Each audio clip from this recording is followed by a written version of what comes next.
Assalamualaikum warahmatullahi wabarakatuh. Kabajamtoota obboleeyyan kiyya akka nagaa fayyaadhaa jirtanii kunuurallee makaronaa bishammila hojjechuuf akkatti haala kana qopheeffadheen jira. Nu hordofaa, sabskiraayib, sheer, laayik nu godhaa nu jajjabeessaa isiniin ja'a.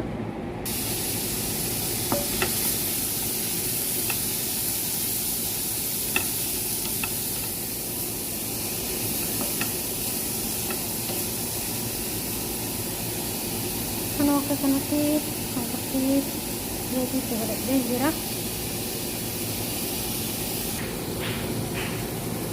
Kan haala kanaan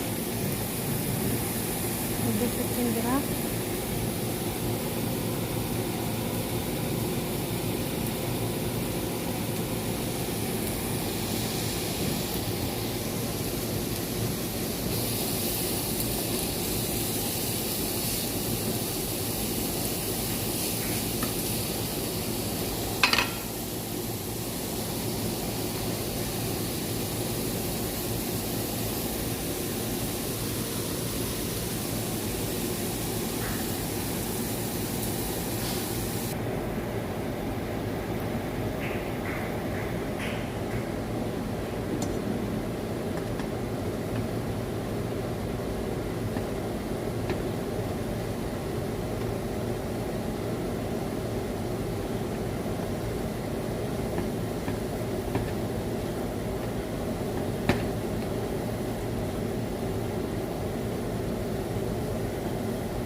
Haala kanaan hojjechuutiin jira.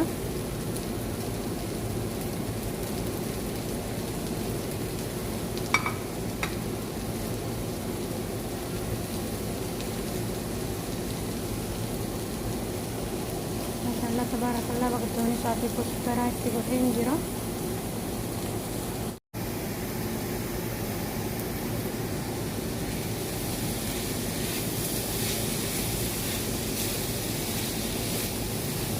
Abdaan isaafi kuskuraa itti godhadheen jira. Haala kanaan koronaa bishammila irratti hojjechuufi sabskiraayibii, laayikii, sheerii nu godhaa nu jajjabeessaa.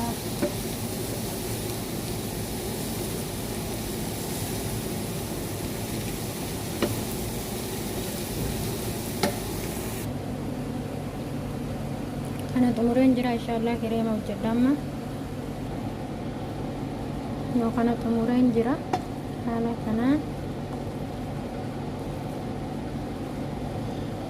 amma makaronaa fi kireema hojjedhee akkasitti yeroo walitti dabalu wajjin hojjedhu walitti deebinaa. Haala kanaan jibnaa kana wajjiniin hojjedha. Jibnaa kana wajjiniin hojjedha. Jibnaa kana isa kanaan asharee jechuudha. Kan abbaan manaa kiyyaas na dawwalu jira. Yoo kana fakkaataa haala kanaan kun kireema hojjechuutiin jira. Kuni aswadii fi qimama xiqqoo itti godha.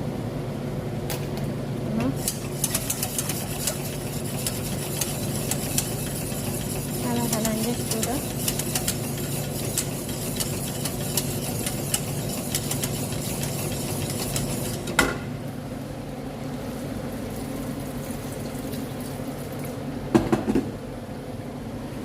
Makaronaallee asitti jaayiza ta'aa jira.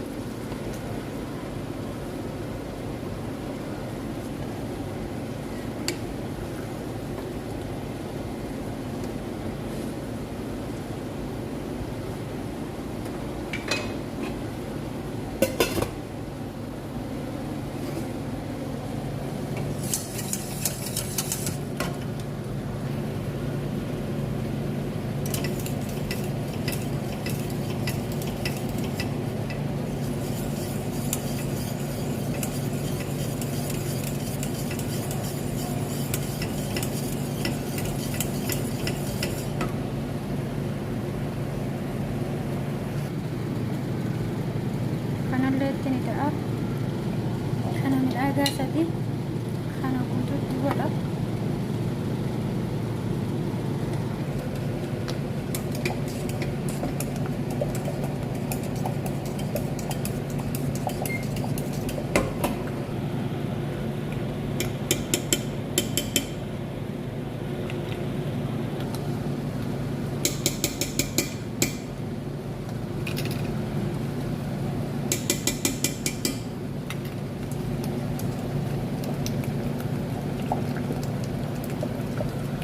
Midhaagaa sadiitti godhee hin jira.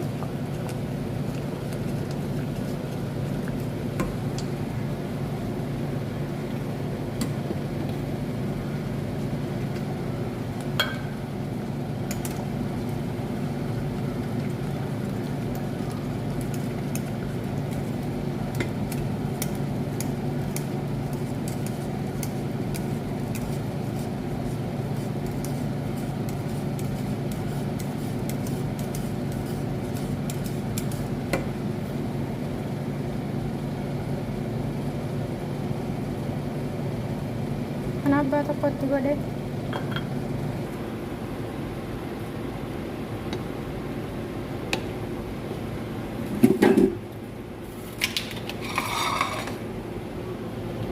kana jibna.